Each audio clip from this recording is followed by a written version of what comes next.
बतौर किसान समर्थक नेताओं से कितनी अपेक्षा? हम तो हमारे जिले के नेताओं से चाहते हैं कि शादी ब्याह में कूद जाए। मना करते तो उनके चेले चपाटों को बुरा लग जाता है। किसानों के बच्चों को क्या सूचना देना चाहिए कि किसानी में लाभ है? बिल्कुल, बच्चों को अच्छा आप पढ़ाइए और उनको एक टिकट दीजिए कि वो पूरे देश घूम के आए जहाँ पे अच्छी खेती हो। आपने इतने आंदोलन किए, कितने हितकारी रहे हैं किसान? जिस आंदोलन में किसान की संख्या कम रहेगी तब सरकार को ये पता चलता है कि वो कमजोर। संख्या ज्यादा रहती है तब नेता ये समझता है कि किसान ताकतवर है। यदि ये इकट्ठे हो गए तो आदमी कांग्रेस का झंडा लगा घूम रहा है, जो आदमी बीजेपी का पट्टा डाले घूम रहा है, तो उससे हम कहते हैं यार तुम्हारे विधायक जी से खोलो, तुम बहुत बड़े नेता हो, हम लोग तो छोटे से किसान संगठन है। अच्छा, लाडली बहना के बारे में आप क्या कहना है? लाडली बहना बड़ी अच्छी स्कीम है सरकार, और 1500 रुपए महीने ये तो कम है। हम तो कह रहे हैं कम से कम 50,000 रुपए दो आप जब पैसा देश में लुटा ही रहा है, सारे नेता लूटा ही रहे, तो पैसा जनता ही को मिल जाए। भैया ये कौन सी व्यवस्था है कि सिर्फ आप आपको लूटना है? आप 2 नंबर में लूट रहे, 1 नंबर में पैसा दे दो। किसान पैसा खर्च करने का भी अफ्रीका नहीं जाएगा। किसान के एक बेटे की, नरसिंहपुर जिले के किसान के बेटे की आप शादी बता दो कभी विदेश में हुई हो, कोई दूसरे प्रदेश में हो गई। NAM, KCC जितने भी ये सरकारी स्कीम किसानों के लिए चलती है, इनका कितना महत्व किसान उठा पाए? कितने लोग उसका लाभ ले पा रहे हैं उसकी संख्या बहुत कम है। आज की तारीख में भी 50% लोगों के पास KCC होने का मुश्किल, 50% लोग अभी भी डिफॉल्टर हैं। सरकार कहती है कि हमारी नीतियां पूरी सही है, फिर भी किसान नाराज क्यों है? नीति बनाई ही उद्योगपति को लाभ दिलाने के लिए जाती है। इसका जीता जागता उदाहरण है कि आप देख लो, बैंकों में ट्रैक्टर पर कोई लोन लिया जाता है वो 12% ब्याज पर मिलता है। ट्रैक्टर कौन खरीदता है? ट्रैक्टर किसान खरीदता है। कार पर कितना ब्याज लगता है? कार पर लगता है ब्याज 6%, 7%। कार कौन खरीदता है? चाहे हमारे किसान भाइयों को लगता है कांग्रेस बीजेपी अलग अलग, पर हम मानते हैं कांग्रेस बीजेपी बिल्कुल अलग अलग नहीं, एक ही है। एक ही सिक्के के 2 पहलू हैं। वो सिर्फ आपको लूटने की व्यवस्था है कि जब हम रहेंगे तो हम लूटेंगे और वो रहेंगे तो वो। बड़े बड़े कांग्रेस के नेता, बड़े बड़े बीजेपी के नेता वो कहते थे अरे काय के लिए किसानों का तुम सहयोग करने लगे हो, किसान। ये बात पूर्ण रूप से गलत है। नेता जानते हैं यदि इनको सुविधा दे दी तो इनके माता पिता इन बच्चों को हमारे पैर नहीं पड़ने देंगे और हमारे पीछे नहीं घूमने देंगे। जब खेत में बिजली नहीं रहेगी, 12 बजे लाइन चली जाएगी, तो 1 बजे तुम झक मारा के नेताजी के कार्यक्रम में जाकर बैठो, पानी बांटो, चाय बांटो। वो लाइट रहेगी तो तुम्हारे माता पिता घर से तुमको जाने नहीं देंगे। वो कहेंगे बेटा पानी दो खेत में।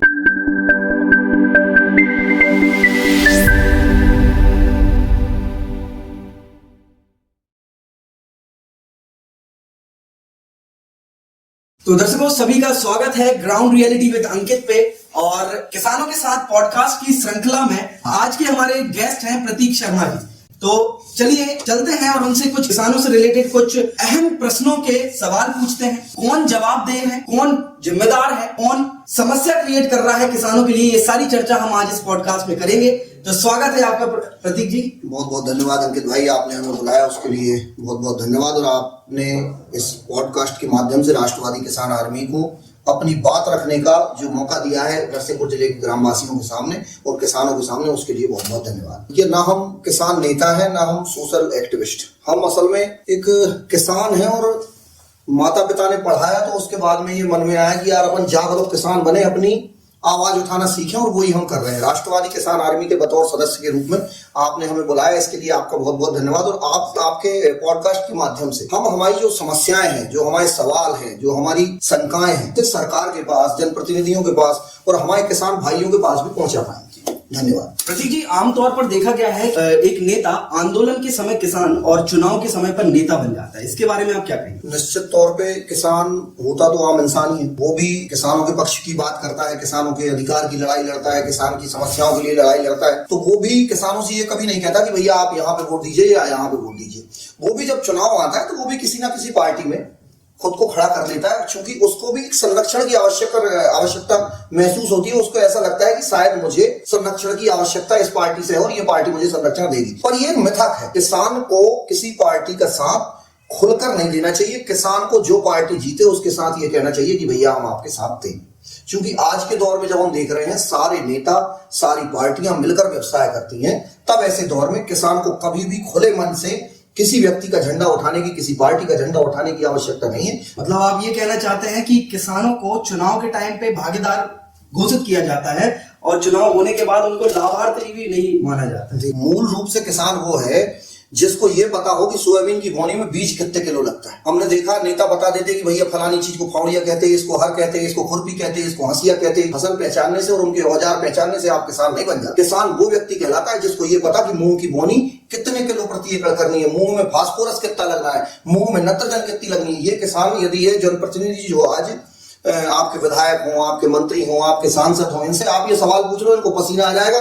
हम गारंटी से कह रहे हैं कोई आदमी बता नहीं पाएगा कि मूंग में कितने किलोग्राम फास्फोरस की आवश्यकता है। जमीनी तौर पे अगर हम बात करें तो सिर्फ ऊपर वाहवाही दे दी जाती है, नीचे किसी का बस हर व्यक्ति को ये कहना है कि भैया हम किसान नेता हैं। आंदोलन किसानों के लिए होते हैं या नेताओं के राजनीतिक फैसले या राजनीतिक पैतरे आजमाने के लिए होते हैं? आज के दौर में कोई भी आंदोलन जब आप करते तो उस आंदोलन से ये समझना कि उस आंदोलन से सिर्फ विपक्ष का लाभ है, ये बड़ी गलतफहमी। लेकिन आंदोलन के प्रकार और आंदोलन का स्वरूप किसान नेताओं को तय करना चाहिए। किसान नेताओं को समझना चाहिए कि जब आप बहुत सारी भीड़ इकट्ठी, भीड़ मतलब मेरा ये है कि जब आप बहुत सारे किसानों को एक जगह एकत्रित करते हैं, उनकी बात करने के लिए खड़े होते हैं, तब ये आपकी नैतिक जिम्मेदारी रहती है कि वो उससे किसी निहित व्यक्ति का फायदा ना हो, जबकि सारे किसान जो आपके साथ उस भीड़ में खड़े हैं, उन सारे किसानों को उस आंदोलन का लाभ मिलना चाहिए। लेकिन किसान नेताओं के साथ बहुत सारी ये दिक्कत आती है कि वो निहित लाभ की ओर उस व्यवस्था को मोड़ देते हैं और आखिरकार किसान ठगा हुआ महसूस करता है। तो किसान अपनी पार्टी क्यों नहीं बना लेता है? किसान पार्टी बनाना इतना आसान नहीं है आज के समय में। किसान के पास खुद के पास बहुत सारा काम होता है। किसान आप देखो ना, वही तो हम बार बार कह रहे हैं, 230 विधायक भारतीय जनता पार्टी ने लड़ाए और 230 कांग्रेस ने लड़ाए। इनमें मूल रूप से कितने किसान हैं जो वास्तव में किसान थे, आप ये बताओ। उनमें से मूल रूप से किसान को, किसान के पास भैया इतना समय नहीं कि वो नेतागिरी कर ले, वो पार्टी बना ले। उसके पास बहुत, यानी ये मान के चलिए आपकी सुबह से उसको उठना है, फिर खेत जाना है, फिर बोनी करनी है, फिर दवाई डालनी है, फिर पानी देना है। तो किसान इतना समय कहां कि वो पार्टी बना ले, चुनाव लड़ ले, बड़ा कठिन विषय है। तो ये आप कहना चाहते हो कि सरकार ने ही किसानों को निहत्था बना के रखा? हमको लगता है कि वो सरकार किसान की है, सरकार किसान की नहीं है। सरकार को चुनिंदा उद्योगपति लोग मिलकर चलाते, ये वास्तविक बात। सरकार आपकी है, सरकार आपके लिए काम, उनका हर एक काम मूल रूप से उद्योगपति व्यवसायी को लाभ दिलाने के लिए होता है। उसका जीता जागता उदाहरण है कि नरसिंहपुर जिले में विगत 6 दिन पूर्व एक IAS है, उन्होंने एक आदेश पारित किया कि नरसिंहपुर जिले में जितनी गुड़ भट्टी है उनसे 5,000 रुपए कर लेना चाहिए। वो कर काय के लिए ले रहे हैं? कह रहे पंचायत का विकास हो। उनके पास कितना दिमाग है कि भैया पंचायत का विकास ही करना है तो नरसिंहपुर जिले में जितनी दारू दुकान जिस पंचायत में बनी है तो उस दारू दुकान का पैसा पंचायत को देने लगो। सही बात। जिस पंचायत में जो रेत खदान है उस रेत खदान का पैसा पंचायत को देने लगो, विकास होने लगे। शुगर मिल लॉबी ने उनसे कहा कि आप इन गुड़ भट्टियों को दबाओ। आज यदि नरसिंहपुर जिले में गन्ने का मूल्य 375 रुपए से शुरुआत हुई और आज 380-85 रुपए बिक रहा है, तो उसमें गुड़ भट्टियों का बहुत बड़ा रोल है। जब हम शुगर मिल के ऊपर पूरे डिपेंड हो गए, अब वो गन्ने का रेट धीरे धीरे वो तय करने लगे। साथ में सरकार ने भी कहा कि यार हमारा नाम भी हो जाए, तो सरकार भी एक FRP तय कर दी। किसान FPO बनाने में क्यों असमर्थ होते हैं प्रतीक जी? लेकिन FPO में जैसे मान के चलिए कि किसान गुड़ बना रहा है, उसको बाजार कौन दे? चलिए ठीक है, आप बाजार तुरंत मत दो। आप बताओ ना, नरसिंहपुर जिले में एक भी शासकीय कोल्ड स्टोरेज नहीं, शासन ने उसकी व्यवस्था नहीं की। तो बड़े उद्योगपति जो हैं वो अपना खुद का कोल्ड स्टोरेज बनाते हैं। आप 10 बड़े उन्नत किसान मिलकर एक वेयर हाउस नहीं बना सकते कि भाई एक FPO बन गया है, वो हमारे कंपनी, हमारी ऑर्गेनाइजेशन या हमारी प्रोडक्शन यूनिट का हिस्सा है। किसान मिलकर काम नहीं करना चाहता, किसान बहुत जल्दी निजी स्वार्थ में जुड़ जाता है। एग्जैक्टली। लास्ट जो पॉडकास्ट हमने आनंद जी का लिया था, उन्होंने भी मेरे से एक बात बोली थी, किसान जो है वो बटा होता है, आधा एक पार्टी में, आधा दूसरे पार्टी में, और उसी चक्कर में किसान अपना जो मूल हक है उसको पाने में भी असमर्थ होता है। लेकिन किसान के साथ दिक्कत यही है कि जिसको वो वोट देता है उसी के पैर पड़ता है। यदि सेवक के आप पैर पड़ोगे तो वो सेवा कैसे करेगा आपकी? वो संभव नहीं कि वो आपकी सेवा कर दे। आप गलत एड्रेस कर रहे हैं, आप उसके पैर पड़ने जा रहे हैं। आपको पैर पड़ने की जरूरत ही नहीं है। आपको उसको फोन लगा के बोलना है कि भैया हमारे पास यूरिया नहीं है, आप हमको यूरिया भेज दीजिए। एक नहीं छुएगा तो दूसरा तो छुएगा ना। नहीं, धीरे धीरे प्रथा बंद होगी, आप विश्वास मानिए। हम लोगों ने राष्ट्रवादी किसान आर्मी संगठन गांव-गांव जाके लोगों से हाथ जोड़ के कह रहा है कि भैया पैर पड़ने बंद कर दो। अच्छा, आपने इतने आंदोलन किए हैं, कितने हितकारी रहे हैं किसानों के? जिस आंदोलन में किसान की संख्या कम रहेगी तब सरकार को यह पता चलता है कि वो कमजोर, लेकिन जिस आंदोलन में किसान की संख्या ज्यादा रहती है तब नेता, अधिकारी और शासन प्रशासन ये समझता है कि किसान ताकतवर है। यदि ये इकट्ठे हो गए तो निश्चित रूप से हमारी सरकार को नुकसान होगा, और सरकार उनकी बात मानती है। 8 महीने पहले पता करेंगे तो पूरे मध्य प्रदेश में किसानों ने आंदोलन किया और मूंग खरीदी सरकार ने आंदोलन की बदौलत ही की, पहली बात। दूसरी बात, किसानों ने पूरे मध्य प्रदेश की आंदोलन किया। भावांतर में सरकार कह रही थी कि हम सिर्फ 800 रुपए देंगे, पर भावांतर के नियम उनको बदलने पड़े जब पूरे मध्य प्रदेश के सारे किसान संगठनों ने मिलकर आंदोलन किया। और निश्चित रूप से किसान को पूरे लाभ, तो मैं कभी नहीं कहता कि पूरे लाभ होंगे, लेकिन ये मान के चलिए कि किसान जब 10 बातें अपनी करता है तो 10 में से उसकी 7-8 बातें मान्य हो जाती है। ये भी उसकी बड़ी जीत है। सरकार बजट में हमेशा किसानों का नाम लेती है, लेकिन जमीन तक आते आते पैसा पता नहीं कहाँ गायब हो जाता है। किसान की कितनी बात होती है? आप बताइए हमको कि किसी पत्रकार ने मंत्री जी के या विधायक जी के मुंह में माइक लगा के पूछा हो कि भैया गन्ने का मूल्य 375 है, 400 कब होगा? किसी ने पूछा क्या? किसी ने पूछा क्या कि किसान की ट्राली 6-6 दिन 3-3 दिन में खाली हो रही, भैया एक दिन में खाली? किसान की बात ही नहीं करता कोई। इसका कारण क्या हो सकता है प्रदीप? इसका कारण ये है कि उनको ये लगने लगा है नेताओं को कि किसान हमारे ऊपर आश्रित है, वो हमारे पैर पड़ेगा, हम उसको थोड़ा सा पैसा देंगे, वो हमको वोट देगा। ये बांटने की जो व्यवस्था बनाएगी कांग्रेस बीजेपी में, वो इसीलिए बनाएगी। यानी हमारे किसान भाइयों को लगता है कांग्रेस बीजेपी अलग अलग, पर हम मानते हैं कांग्रेस बीजेपी बिल्कुल अलग अलग नहीं, एक ही है, एक ही सिक्के के दो पहलू हैं। वो सिर्फ आपको लूटने की व्यवस्था है कि जब हम रहेंगे तो हम लूटेंगे और वो रहेंगे तो वो लूटेंगे। वरना आप देखिए ना, इतने बड़े बड़े उद्योग लगे, सरकार के एक शुगर मिल नहीं बना सकती। जिस जिले में 6-6, 7-7 शुगर मिल प्राइवेट बन गए, उस जिले में एक सरकारी शुगर मिल नहीं बन पाई। NAM, KCC या जितने भी ये सरकारी स्कीम किसानों के लिए चलती है, इनका कितना महत्व किसान उठा पाए? कितने लोग उसका लाभ ले पा रहे हैं, उसकी संख्या बहुत कम है। आज की तारीख में भी 50% लोगों के पास KCC होंगे बामुश्किल। 50% लोग अभी भी डिफॉल्टर हैं, किसी के नाम पे जमीन नहीं है, किसी का बैनामा पास नहीं हो रहा है, यानी वो समस्याओं में फंसे हैं और उनको वो लाभ नहीं मिल पा रहा है। जो लाभ 3%, 4% ब्याज पे मिलना था, वो साहूकारों से 10-10, 12% में ले रहे हैं। सरकार कहती है कि हमारी नीतियां पूरी सही हैं, फिर भी किसान नाराज क्यों रहते हैं? नीति बनाई ही उद्योगपति को लाभ दिलाने के लिए जाती है। इसका जीता जागता उदाहरण है कि आप देख लो, बैंकों में ट्रैक्टर पर जो लोन लिया जाता है वो 12% ब्याज पर मिलता है। ट्रैक्टर कौन खरीदता है? ट्रैक्टर किसान खरीदता है। कार पर कितना ब्याज लगता है? कार पर लगता है ब्याज 6%, 7%। कार कौन खरीदता है? कार अधिकतर व्यवसायी खरीदते हैं। अगर सरकार सच में MSP पे फसल खरीद रही है तो किसान मंडी में जाकर उसको MSP से नीचे दाम में क्यों बेचता है? सरकार जो व्यवस्था चलाती है उसमें आपको लाइन में खड़े होना है। 3 दिन में आपकी धान तुलेगी, 13 दिन में पैसा आएगा, फिर वो पैसा बैंक में पता चला, उन्होंने कहा भैया आपका खाता ऐसा हो गया, फिर उसको आधार कार्ड से एकीकरण। यानी जितने दिन फसल बोकर पैदा करने में लगते हैं, यदि सरकार के हिसाब से उसको बेचा जाए तो उस फसल को सरकार को बेचकर पैसा लेने में भी 4 महीना लगता है। जो कर्ज में जो किसान वो चाहता है मेरे पास पैसा जल्दी आए और मैं इसको जमा करूं ताकि मेरा ब्याज कम लग सके, इसलिए वो परेशान होकर वो मंडियों में औने पौने दाम पर अपनी फसल बेचता है। हमारा क्षेत्र जो है वो गन्ना प्रधान क्षेत्र माना जाता है जी। तो यहाँ के लोगों की जो आमतौर पर समस्या हमने देखी है, मूल्य और खरीदी को लेकर हमेशा रुष्ट रहते हैं। इसके बारे में क्या कहेंगे? मोटा मोटा आप मान लो तो 50 से 60 हजार किसान गन्ने की खेती करते हैं और बड़े स्तर पे करते हैं। 60,000 में आप डिवाइड कर दो, कम से कम एक व्यक्ति के परिवार में 5 से 7 वोटें हैं। 50,000 लोग गुणित आप कर दो उसमें 7, 3.5 लाख मतदाता होते हैं। 3.5 लाख मतदाता यदि चाहें तो 2027 के चुनाव में गन्ने का मूल्य 500 रुपए होना चाहिए। ये किसान को ये बात चाहनी होगी, चाहे वो कांग्रेस का पट्टा गले में डाला हो, चाहे बीजेपी का पट्टा डाले। तो इसके लिए आप क्या कदम उठा रहे हैं? मोटी जमीन है, मोटी जमीन यानी काली मिट्टी, अच्छी मिट्टी है, उसमें सारी फसलें आज की तारीख में हो रही है। सोयाबीन भी हो रहा है, धान भी हो रही है, अच्छी आमदनी, गन्ने की अपेक्षा अच्छी आमदनी हो रही है। हाँ, उन जमीनों में जो दलदली भूमि है या फिर ऊंची नीची जमीन है और हल्की मिट्टी है, वो सुनने में आता है कि यहाँ पे सोयाबीन की खेती सफल नहीं हो पा रही, यहाँ पे धान का उत्पादन भी बेहतर नहीं हो पा रहा, मक्के के मूल्य से किसान परेशान, मक्के के बाजार अच्छे नहीं है, इसलिए वो मजबूरी में गन्ने की खेती कर रहे हैं।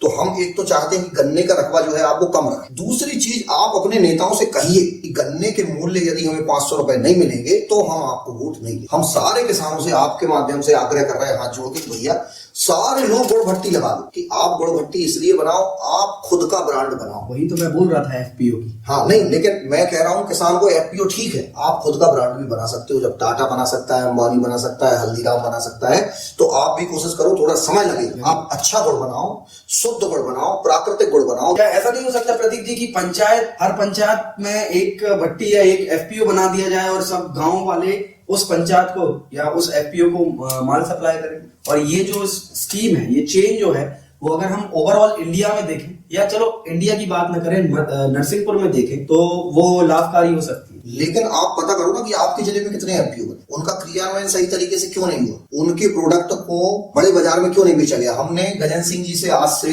15 दिन 20 दिन पहले कलेक्टर मैडम के सामने मीटिंग में बोला था कि आप गुड़ का मेला लगवाओ, पूरे देश के व्यापारी उसमें आने चाहिए नरसिंहपुर जिले में, लेकिन उस पर कोई बात नहीं हुई। वो बात ठंडे बस्ते में चली गई। उन्होंने कहा हाँ ठीक है, आपका सुझाव अच्छा है, हम कोशिश करेंगे, लेकिन उन्होंने कुछ किया नहीं, क्योंकि वास्तव में किसान का लाभ वो भी नहीं चाहते। कहीं ना कहीं से कोई व्यवस्था ऐसी होती है कि अधिकारी भी पीछे हट जाता है कि नहीं, हमको ये काम नहीं करना है। अब आपने कहा कि पंचायत तौर पे किसानों को संगठित होकर कम से कम करना चाहिए। हम लोगों से, यानी हमारा जो राष्ट्रवादी किसान आर्मी संगठन है, उससे बार बार बोला जाता था कि आप परेशान ना हो, किसान नहीं जानता है। बड़े बड़े कांग्रेस के नेता, बड़े बड़े बीजेपी के नेता वो कहते थे अरे काय के लिए किसानों का तुम सहयोग करने में लगे हो, किसान ने, ये बात पूर्ण रूप से गलत है। और प्रशासन सहयोग करे, शासन प्रशासन, तो निश्चित रूप से एक पंचायत में तो आप कह रहे हैं 2 4 5 पंचायतों में, हम कह रहे हैं हर एक पंचायत में एक एफपीओ बन सकता है और किसान को निश्चित रूप से संगठित होकर कोई भी आप खेती करेंगे तो उसका आपको बाजार अच्छा मिलेगा। प्रतीक जी, बतौर किसान समर्थन या किसान एकता के तहत आपको नेताओं से कितनी अपेक्षा है? हम तो हमारे जिले के नेताओं से चाहते हैं कि वो शादी ब्याह में खूब जाएं, तेरहवीं में भी खूब जाएं। उनसे मना करते तो उनके चेले चपाटों को बुरा लग जाता है कि यार इन्हें मना कर दिया। नहीं, आप खूब जाओगे,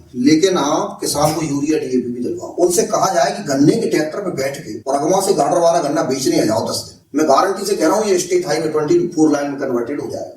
लेकिन उसके लिए विधायक को ट्रैक्टर चला के आना पड़ेगा। जिस दिन वो ट्रैक्टर चला के आएगा, गन्ने की ट्राली भर के उसका जी धक धक धक धक करेगा, उस दिन वो समझेगा कि इस रोड से किसान जो ट्राली लाता है उसकी क्या स्थिति। किसान की समस्या आप समझो। काम आप कर रहे हैं वो ठीक है, अच्छी बात, लेकिन किसान की वाजिब समस्याएं भी आपको तभी पता चलेंगी जब आप किसान बनकर जीवन यापन करेंगे। सारे नेता बहुत अच्छे हैं, पर आप किसान की समस्या को समझो। जो सबसे ज्यादा वोट बैंक रखे हुए हैं, जो सबसे ज्यादा वोट बैंक रखे हुए हैं, जिनको आप कहते हो कि आप हमारे अपने हो, आप हमारे भाई हो, आपको अकेले में आना था, आप सबके सामने क्यों आए, आपने इनके लिए क्या किया? तो हमारी तो नेताओं से हाथ जोड़ के निवेदन है कि भैया एक दिन ट्रैक्टर ट्राली पे बैठ के गन्ना बेच में कोई भी शुगर मिल में आप बजाओ तो हो सकता आप देख के व्यवस्था ठीक हो जाए। प्रतीक जी, किसानों की सबसे बड़ी समस्याएं क्या है? एमएसपी, पानी, बीज या नेताओं पर भरोसा? किसान को चाहिए अच्छे बीज, खेत में पानी, रोड, अच्छी सड़क जी। यदि हम गन्ना पैदा कर रहे हैं तो नरसिंहपुर जिले की शुगर मिल मालिक उससे पैसा कमा, सरकार उससे करोड़ों रुपए का टैक्स पैदा कर रही है। नेताओं को उस टैक्स के पैसे से खर्च करने के लिए ऐसो आराम के लिए पैसा मिलता है। नेता जानते हैं कि यदि इनको सुविधा दे दी तो इनके माता पिता इन बच्चों को हमारे पैर नहीं पड़ने देंगे और हमारे पीछे नहीं घूमने देंगे। जब खेत में बिजली नहीं रहेगी, 12 बजे लाइन चली जाएगी तो 1 बजे तुम झक मारा के नेताजी के कार्यक्रम में जाके बैठो, पानी बांटोगे, चाय बांटोगे। लाइट रहेगी तो तुम्हारे माता पिता घर से तुमको जाने नहीं देंगे, वो कहेंगे बेटा पानी दो खेत में। तो उन्होंने कहा भैया लाइट 12 बजे तक। तो आंख बंद करके नेताओं के ऊपर विश्वास करना ही उसको सबसे ज्यादा परेशान कर रहा है। जैसा कि आप अपने आप को किसान नेता बोलते हैं, या मैं बोलूं कि जमीनी तौर पर किसान हैं आप जी, तो आपने आधुनिक फार्मिंग यानी मॉडर्न फार्मिंग को आगे बढ़ाने के लिए कितना योगदान या कितना प्रेरित किया है किसानों? नहीं, हम अपने आप को किसान नेता बिल्कुल नहीं मानते। हम मानते हैं कि हम बहुत ये अपने अधिकार की बात हम उठाना जानते हैं। अच्छा, आपका ये जो राष्ट्रवादी किसान जो आर्मी संगठन है, ये अभी कितना विशाल रूप ले चुका है? लगभग शुरू कब किया था? 7 महीने पहले हमने संगठन, किसानों के बारे में हम लड़ाई लड़ रहे हैं, लगभग 3 साल हुए मुझे। फिर हमारे साथी सब जितने मेरे साथ, यानी बहुत सारे ऐसे लोग हैं जो और पहले से लड़ाई लड़ रहे हैं, मुझे मार्गदर्शन देते रहे कि ऐसे करो ऐसे करो। उन सब लोगों ने फिर बैठ के तय किया, उसमें बहुत सारे लोग हैं, तो उन सब लोगों ने बैठ के तय किया कि भाई अपन एक संगठन बनाते हैं, उस संगठन के माध्यम से अपनी बात करेंगे। और राष्ट्रवादी किसान आर्मी को बने लगभग आज 7 महीने होने वाले। लगभग हमारे पास 2700 के ऊपर किसान नाम है, उनके किसानों के नाम है, उसके मोबाइल संगठन में रजिस्टर्ड। ये ऐसे हम व्यवस्था कर रहे हैं कि किसानों से जुड़ा जाए। अच्छा, उन किसानों को ऐसा नहीं है कि दूसरे किसानों संगठन की भांति हमने उनको छोड़ दिया कि भैया बस अब तुम्हारे ऊपर ठप्पा लग गया कि तुम राष्ट्रवादी किसान आर्मी क्यों, और हमने बाजार बना के तुमको छोड़ दिया, जैसे कांग्रेस बीजेपी करती है कि किसी आदमी के ऊपर ठप्पा लगा दिया कि तुम कांग्रेसी हो, तुम जानो तुम्हारी भलाई जाने। ऐसा बिल्कुल नहीं है। राष्ट्रवादी किसान आर्मी संगठन में, हमारे संगठन में जो व्यक्ति है, हमारी नैतिक जिम्मेदारी है कि उसको यूरिया मिलना है। हम लोग तय करते हैं कि 50 लोग मिलकर डीएपी यूरिया ले लेंगे और हमारे संगठन के जिन किसानों को खाद नहीं मिल रही है उनको उसी मूल्य पर, जिस मूल्य पर सरकार बेचती है, उसी मूल्य पर हम उन्हें यूरिया डीएपी उपलब्ध करा देते हैं। क्राइटेरिया सर इतना ही है कि हम किसान से हाथ जोड़ के कहते हैं कि भैया 1 एकड़ के गेहूं में 2 बोरी यूरिया टोटल डलना है, एक बार में 25 किलो डलना है। तो जब 25 किलो डलना है तब 25 किलो दे। यदि तुम ये सोचोगे कि तुम स्टॉक कर लो, दूसरे आदमी को नहीं मिल पाए।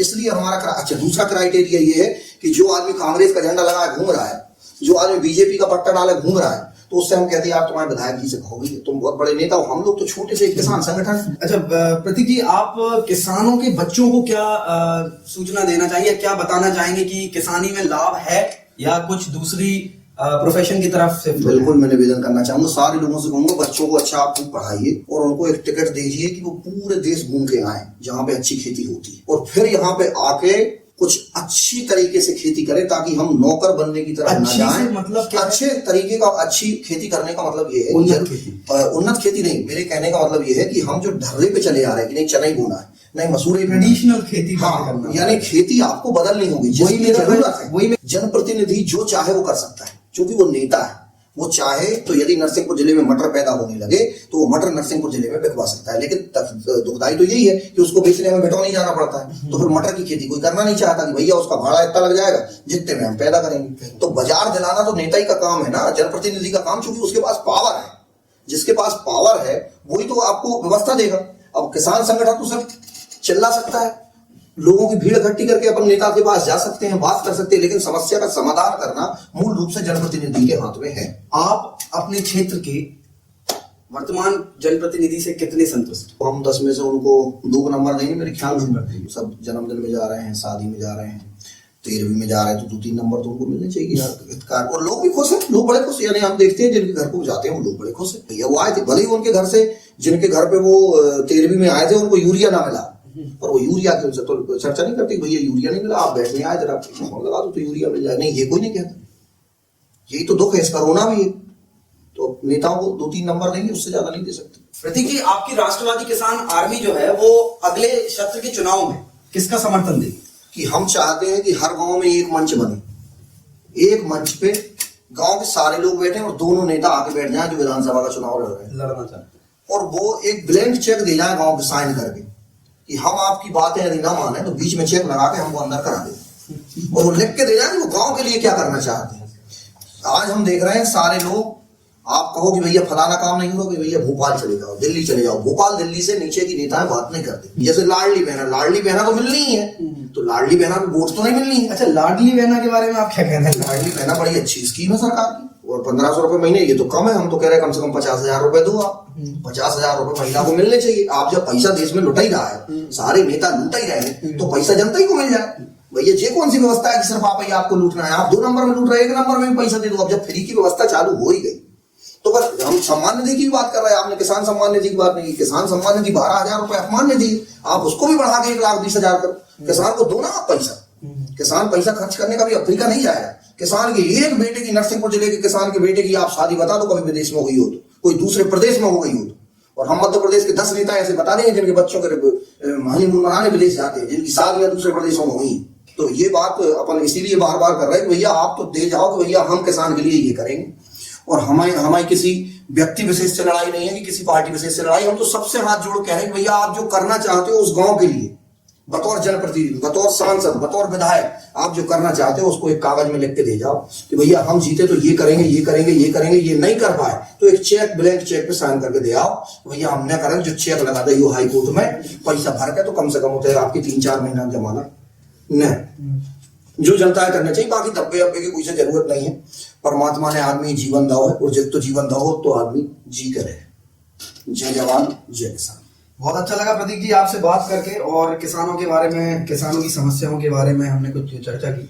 अब मैं आपसे सिर्फ एक प्रश्न पूछना चाहूंगा कि अगला व्यक्ति इस मंच पे कौन होना चाहिए?